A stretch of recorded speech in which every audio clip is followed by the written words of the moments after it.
Bonjour à tous, c'est Paul Dam pour vous parler aujourd'hui, pour faire un savoir sur un sujet tout à fait simple, à savoir la transmission des fromages.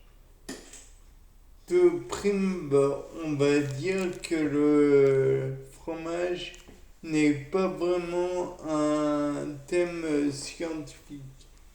Ben, on peut le voir comme tel si l'on soumet certaines particularités de celui-ci. À savoir que le fromage vient non pas de que du lait, bon bah ça, on l'a compris, le fromage fermente en lait. Bien, on l'a compris, ça donnera d'une part, le fromage, plus particulièrement s'il est tout à fait déshydraté, la caséine, et de l'autre, de l'acide lactique, plus sûrement d'autres éléments comme les matières grasses et qui sont probablement réfugiés dans la caséine. Caséine provient du latin caseum, fromage. Donc de là, on va se dire, oui, c'est très cool. Donc quand on mange du fromage, on mange beaucoup de protéines. Oui. De suite, on va comprendre que la caséine, donc elle sort de solution grâce à la caillite du veau, entre autres. Mais on peut aussi employer le citron, on peut employer le vinaigre, on peut employer des tas de choses pour faire coaguler le lait et donc faire sortir de solution la caséine. Certes, de prime abord, on n'obtiendra que du fromage frais. Néanmoins, ce que l'on peut dire, c'est que on peut aussi faire une étape de fermentation et ainsi encore éliminer de l'eau. Car à la base,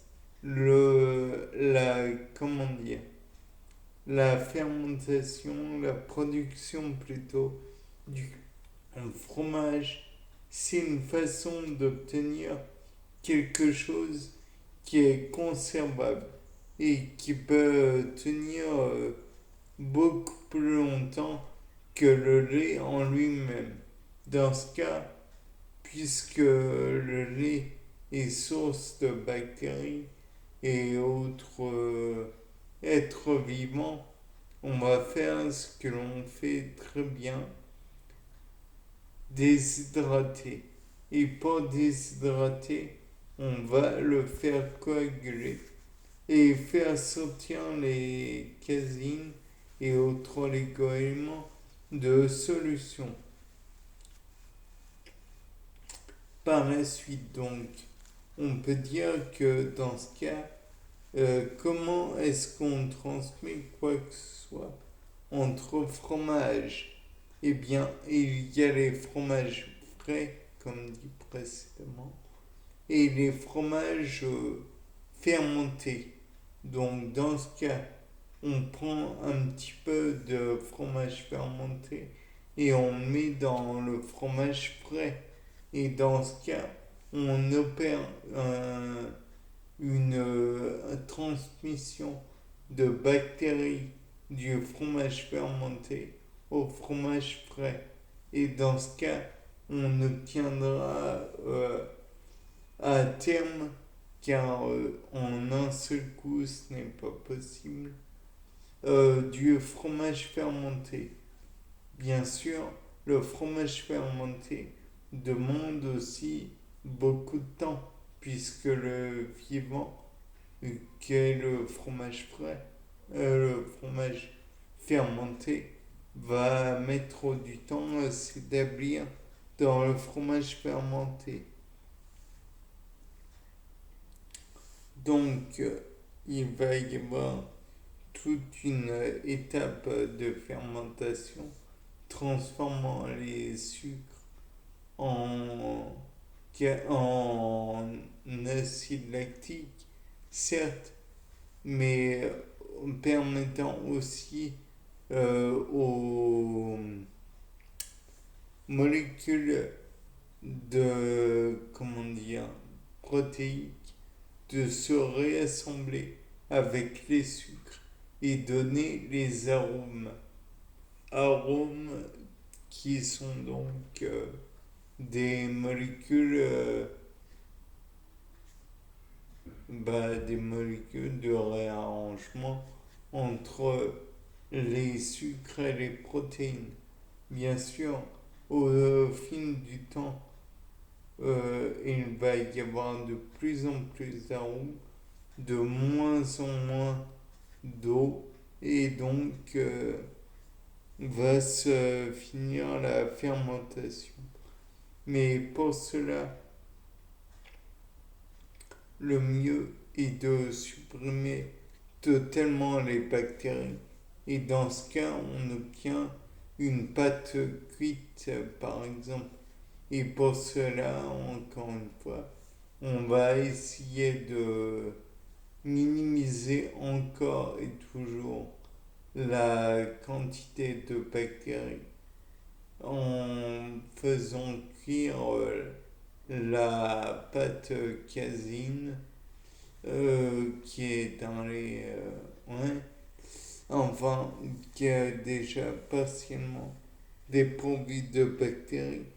Néanmoins, donc, en les faisant cuire, on va en tuer un certain nombre et en allant jusqu'à peut-être 100 degrés Celsius, 120 plutôt, on va tuer les germes de bactéries.